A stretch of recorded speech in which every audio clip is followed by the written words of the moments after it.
प्रभु की स्तुति। आप इस चैनल को रोजाना सुनकर 1 साल में बाइबल पढ़ सकते हैं। Please subscribe and support. आज के बाइबल अध्याय। यिर्मयाह भविष्यवक्ता की पुस्तक अध्याय 13। यिर्मयाह भविष्यवक्ता की पुस्तक अध्याय 13। यहोवा ने मुझसे यो कहा कि जाकर सनी की एक पेटी मोल ले और कमर में बांध और जल में मत भीगने दे। तब मैंने यहोवा के वचन के अनुसार एक पेटी मोल लेकर अपनी कमर में बांध ली। फिर यहोवा का यह वचन मेरे पास पहुंचा कि जो पेटी तूने मोल लेकर कटी में कस ली है, उसे परात के तीर पर ले जा और वहां उसको कड़ाड़े पर की एक दरार में छिपा दे। यहोवा की इस आज्ञा के अनुसार मैंने उसको परात के तीर पर ले जाकर छिपा दिया। बहुत दिनों के बाद यहोवा ने मुझसे कहा कि फिर परात के पास जा और जिस पेटी को मैंने तुझे वहां छिपाने की आज्ञा दी, उसे वहां से ले ले। तब मैं फिर परात के पास गया और खोदकर जिस स्थान में मैंने पेटी को छिपाया था, वहां से उसको निकाल लिया और देखो, पेटी बिगड़ गई, वह किसी काम की न रही। तब यहोवा का यह वचन मेरे पास पहुंचा कि यहोवा यो कहता है कि इस प्रकार से मैं यहूदियों का गर्व और यरूशलेम का बड़ा गर्व तोड़ दूंगा। इस दुष्ट जाति के लोग जो मेरे वचन सुनने से इनकार करते हैं और अपने मन में हठ पर चलते हैं और दूसरे देवताओं के पीछे चलकर उनकी उपासना करते हैं और उनको दंडवत करते हैं, वे इस पेटी के समान होंगे जो किसी काम की नहीं रही। यहोवा की यह वाणी है कि जिस प्रकार से पेटी मनुष्य की कमर में कसी जाती है, उसी प्रकार से मैंने इस्राएल के सारे घराने को और यहूदा के सारे घराने को अपनी कटी में बांध लिया है कि वे मेरी प्रजा बने और मेरी नाम और कीर्ति और शोभा का कारण हो। परंतु उन्होंने न माना। इसलिए तू उनसे यह वचन कह कि इस्राएल का परमेश्वर यहोवा यो कहता है कि दाख मधु के सब कुप्पे दाख मधु से भर दिए जाते हैं। तब वे तुझसे कहेंगे, क्या हम नहीं जानते कि दाख मधु के सब कुप्पे दाख मधु से भर दिए जाते हैं? तब तू उनसे कहना, यहोवा यो कहता है कि देखो, मैं इस देश के सब रहने वालों को, विशेष करके दाऊद वंश की गद्दी पर विराजमान राजा और याजक और भविष्यवक्ता आदि यरूशलेम के सब निवासियों को अपनी कोप रूपी मदिरा पिलाकर अचेत कर दूंगा। तब मैं उन्हें एक दूसरे पर अर्थात बाप को बेटे पर और बेटे को बाप पर पटक दूंगा। और यहोवा की यह वाणी है कि मैं उन पर कोमलता नहीं दिखाऊंगा और न तरस खाऊंगा और न दया करके उनको नष्ट होने से बचाऊंगा। और देखो और कान लगाओ, गर्व मत करो, क्योंकि यहोवा ने यो कहा है। अपने परमेश्वर यहोवा की बढ़ाई करो, इससे पहले कि वह अंधकार लाए और तुम्हारे पांव घुप अंधियारे में ठोकर खाए। और जब तुम प्रकाश का आसरा देखते रहोगे, तब वह उसको मृत्यु की छाया से बदल देगा और उसे घोर अंधकार बना देगा। यदि तुम इसे न सुनो, तो मैं निराले स्थानों में तुम्हारे गर्व के कारण रोऊंगा और आंख से आंसुओं की धारा बहती रहेगी, क्योंकि यहोवा की भेड़ें हर ली गई है। राजा और राजमाता से कह कि नीचे बैठ जाओ, क्योंकि तुम्हारे सिरों पर जो शोभायमान मुकुट है, वह उतार लिए जाएंगे। दक्षिण देश के नगर घेरे गए, कोई उन्हें बचा न सकेगा। यहूदी जाति सब बंदी हो गई, वह तो बिल्कुल बंधुआई में चली गई है। अपनी आंखें उठाकर उनको देख, जो उत्तर दिशा से आ रहे हैं। वह सुंदर झुंड कहाँ है जो तुझे सौंपा गया था, जब वह तेरे उन मित्रों को, जिन्हें तूने अपनी हानि करने की शिक्षा दी है, तेरे ऊपर प्रधान ठहराएगा? तब तू क्या कहेगी? क्या उस समय तुझे जच्चा की सी पीड़ाएं न होगी? और यदि तू अपने मन में सोचे कि मुझ पर ये बातें किस कारण आ पड़ी है, तो तेरा घाघरा जो उठाया गया है और तेरी एड़िया जो बरियाई से नंगी की गई है, इसका कारण तेरा बड़ा अधर्म है। क्या हबशी अपना चमड़ा व चीता अपने धब्बे बदल सकता है? यदि वे ऐसा कर सके तो तू भी जो बुराई करना सीख गई है भलाई कर सकेगी। इस कारण मैं उनको ऐसा तितर बित्तर करूंगा जैसा भूसा जंगल के पवन से तितर बित्तर किया जाता है। यहोवा की यह वाणी है कि तेरा हिस्सा और मुझसे ठहराया हुआ तेरा भाग यही है, इसलिए कि तूने मुझे भूलकर झूठ पर भरोसा रखा है। इसलिए मैं भी तेरा घाघरा तेरे मुंह तक उठाऊंगा, तब तेरी लाज उतर जाएगी। व्यभिचार और चोचला और छिनालपन आदि तेरे घिनौने काम जो तूने मैदान और टीलों पर किए हैं, वे सब मैंने देखे हैं। हे यरूशलेम, तुझ पर हाय, तू अपने आप को कब तक शुद्ध न करेगी और कितने दिन तक तू बनी रहेगी? यिर्मयाह अध्याय 14। यिर्मयाह अध्याय 14।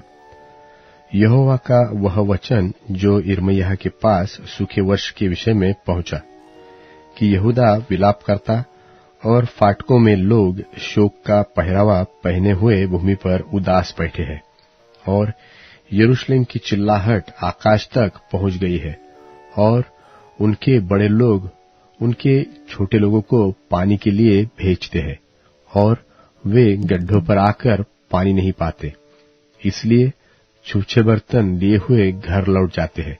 वे लज्जित और निराश होकर सिर ढांप लेते हैं। देश में पानी न बरसने से भूमि में दरार पड़ गई है, इस कारण किसान लोग निराश होकर सिर ढांप लेते हैं। हरिणी मैदान में बच्चे को जन्म देकर छोड़ जाती है, क्योंकि हरी घास नहीं मिलती, और जंगली गधे भी मुंडे टीलों पर खड़े हुए गिधड़ों की नाई हाँफते हैं। उनकी आंखें धुंधला जाती है, क्योंकि हरियाली कुछ भी नहीं है। हे यहोवा, हमारे अधर्म के काम हमारे विरुद्ध साक्षी दे रहे हैं कि हम तेरा संग छोड़कर बहुत दूर भटक गए हैं, और हमने तेरे विरुद्ध पाप किया, तो भी तूने अपने नाम के निमित्त कुछ कर दे। हे इस्राएल के आधार, संकट के समय उसका बचाने वाला तू ही है। तू इस देश में परदेशी की नाई क्यों रहता है? तू क्यों उस बटोही के समान है जो रात भर रहने के लिए कहीं टिकता हो? तू विस्मित पुरुष और ऐसे वीर के समान क्यों होता है जो बचा न सकता हो? हे यहोवा, तू हमारे बीच में है और हम तेरे कहलाते हैं, इसलिए हमको न तज। यहोवा ने इन लोगों के विषय यो कहा कि इन लोगों को ऐसा भटकना अच्छा लगता है, और कुमार्ग में चलने से ये नहीं रुके, इसलिए यहोवा इनसे प्रसन्न नहीं। वह इनका अधर्म स्मरण करेगा और इनके पाप का दंड देगा। फिर यहोवा ने मुझसे कहा, मेरी इस प्रजा की भलाई के लिए प्रार्थना मत कर। चाहे वे उपवास भी करे तो भी मैं इनकी दोहाई न सुनूंगा, और चाहे वे होम बलि और अन्न बलि चढ़ाए तो भी मैं इनसे प्रसन्न न होऊंगा। मैं तलवार, महंगी और मरी के द्वारा इनका अंत कर डालूंगा। तब मैंने कहा, हाय प्रभु यहोवा, देख, भविष्यवक्ता इनसे कहते हैं कि न तो तुम पर तलवार चलेगी और न महंगी होगी। यहोवा तुमको इस स्थान में सदा की शांति देगा। और यहोवा ने मुझसे कहा, भविष्यवक्ता मेरा नाम लेकर झूठी भविष्यवाणियां करते हैं। मैंने उनको न तो भेजा और न कुछ आज्ञा दी और न उनसे कोई भी बात कही। वे तुम लोगों से दर्शन का झूठा दावा करके अपने ही मन से भावी बात की व्यर्थ और धोखे की भविष्यवाणी करते हैं। इस कारण जो भविष्यवक्ता लोग मेरे बिना भेजे मेरा नाम लेकर भविष्यवाणी करते हैं कि इस देश में न तो तलवार चलेगी और न महंगी होगी, उनके विषय यहोवा यो कहता है कि ये भविष्यवक्ता आप तलवार और महंगी के द्वारा नाश किए जाएंगे। और जिन लोगों से वे भविष्यवाणी कहते हैं, न तो उनका और न उनकी स्त्रियों का और बेटे बेटियों का कोई मिट्टी देने वाला रहेगा। इस प्रकार महंगी और तलवार के द्वारा मर जाने पर वे यरूशलेम की सड़कों में फेंक दिए जाएंगे। यो मैं उनकी बुराई उन्हीं के ऊपर उंडेलूंगा। सो उनसे यह बात कह कि मेरी आंखों से दिन रात आंसू लगातार बहते रहेंगे, क्योंकि मेरे लोगों की कुंवारी कन्या बहुत ही कुचली गई और घायल हुई है। यदि मैं मैदान में जाऊं तो देखने में क्या आएगा? यह कि तलवार के मारे हुए पड़े हैं। और यदि मैं फिर नगर के भीतर जाऊं तो देखने में क्या आएगा? यह कि भूख से अधमुए पड़े हैं और भविष्यवक्ता और याजक अनजाने देश में मारे मारे फिरते हैं। क्या तूने यहूदा से बिल्कुल हाथ उठा लिया? क्या तू सियोन से घिना गया है? नहीं, तो तूने क्यों हमको ऐसा मारा है कि हम चंगे ही हो ही नहीं सकते? हम शांति की बाट जोहते आए हैं, तो भी हमें कुछ कल्याण नहीं मिला, और यद्यपि हम अच्छे हो जाने की आशा करते हैं तो भी घबराना ही पड़ा है। हे यहोवा, हम अपनी दुष्टता और अपने पुरखाओं के अधर्म को भी मान लेते हैं कि हमने तेरे विरुद्ध पाप किया है।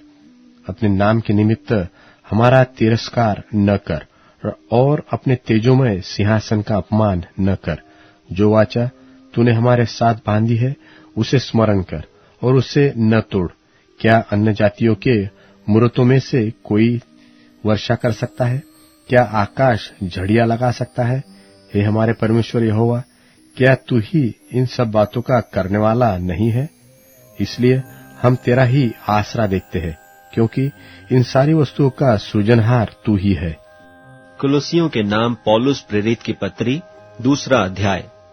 मैं चाहता हूं कि तुम जान लो कि तुम्हारे और उनके जो लौदीकिया में हैं और उन सब के लिए जिन्होंने मेरा शारीरिक मुंह नहीं देखा, मैं कैसा परिश्रम करता हूं, ताकि उनके मनों में शांति हो और वे प्रेम से आपस में गठे रहें और वे पूरी समझ का सारा धन प्राप्त करें और परमेश्वर पिता के भेद को अर्थात मसीह को पहचान लें, जिसमें बुद्धि और ज्ञान से सारे भंडार छिपे हुए हैं।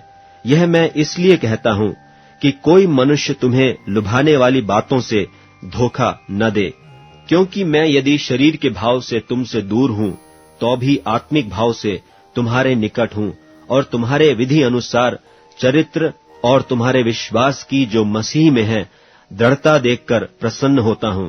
सो जैसे तुमने मसीह यीशु को प्रभु करके ग्रहण कर लिया है, वैसे ही उसी में चलते रहो और उसी में जड़ पकड़ते और बढ़ते जाओ, और जैसे तुम सिखाए गए वैसे ही विश्वास में दृढ़ होते जाओ और अत्यंत धन्यवाद करते रहो।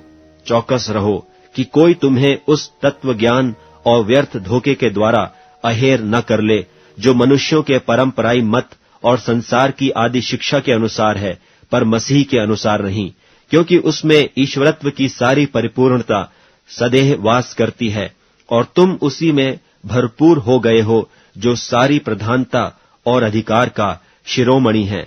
उसी में तुम्हारा ऐसा खतना हुआ है जो हाथ से नहीं होता, अर्थात मसीह का खतना, जिससे शारीरिक देह उतार दी जाती है, और उसी के साथ बपतिस्मा में गाड़े गए और उसी में परमेश्वर की शक्ति पर विश्वास करके जिसने उसको मरे हुओं में से जिलाया, उसके साथ जी भी उठे।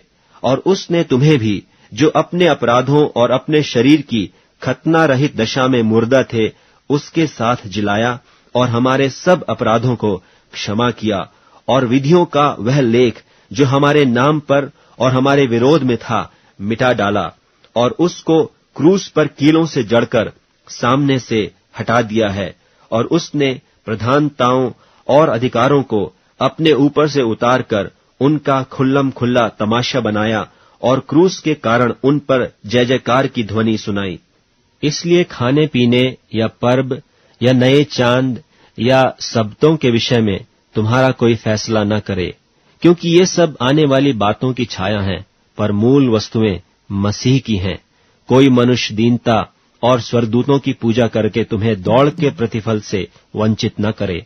ऐसा मनुष्य देखी हुई बातों में लगा रहता है और अपनी शारीरिक समझ पर व्यर्थ फूलता है, और उस शिरोमणि को पकड़े नहीं रहता, जिससे सारी देह जोड़ों और पट्ठों के द्वारा पालन पोषण पाकर और एक साथ गठकर परमेश्वर की ओर से बढ़ती जाती है। जबकि तुम मसीह के साथ संसार की आदि शिक्षा की ओर से मर गए हो, तो फिर उनके समान जो संसार में जीवन बिताते हैं, मनुष्यों की आज्ञाओं और शिक्षा अनुसार और ऐसी विधियों के वश में क्यों रहते हो कि यह न छूना, उसे न चखना और उसे हाथ न लगाना, क्योंकि ये सब वस्तु काम में लाते लाते नाश हो जाएंगी। इन विधियों में अपनी इच्छा के अनुसार गढ़ी हुई भक्ति की रीति और दीनता और शारीरिक योग्याभ्यास के भाव से ज्ञान का नाम तो है, परंतु शारीरिक लालसाओं के रोकने में इनसे कुछ भी लाभ नहीं होता। भजन संहिता अध्याय 99। भजन संहिता अध्याय 99। यहोवा राजा हुआ है, देश देश के लोग कांप उठे। वह करूबों पर विराजमान है, पृथ्वी डोल उठे। यहोवा सिय्योन में महान है, और वह देश देश के लोगों के ऊपर प्रधान है। वे तेरे महान और भय योग्य नाम का धन्यवाद करें। वह तो पवित्र है। राजा की सामर्थ्य न्याय से मेल रखती है। तू ही ने सिधाई को स्थापित किया, न्याय और धर्म को याकूब में तू ही ने चालू किया है। हमारे परमेश्वर यहोवा को सराहो और उसके चरणों की चौकी के सामने दंडवत करो। वह तो पवित्र है। उसके याजकों में मूसा और हारून और उसके प्रार्थना करने वालों में से शमूएल यहोवा को पुकारते थे, और वह उनकी सुन लेता था। वह बादल के खंभे में होकर उनसे बातें करता था, और वे उसकी चितौनियों को और उसकी दी हुई विधियों पर चलते थे। हे हमारे परमेश्वर यहोवा, तू उनकी सुन लेता था। तू उनके कामों का पलटा तो लेता था, तो भी उनके लिए क्षमा करने वाला परमेश्वर था। हमारे परमेश्वर यहोवा को सराहो और उसके पवित्र पर्वत पर दंडवत करो, क्योंकि हमारा परमेश्वर यहोवा पवित्र है। अब Amazon music, tune in, Spotify और YouTube म्यूजिक में उपलब्ध है। Please follow it.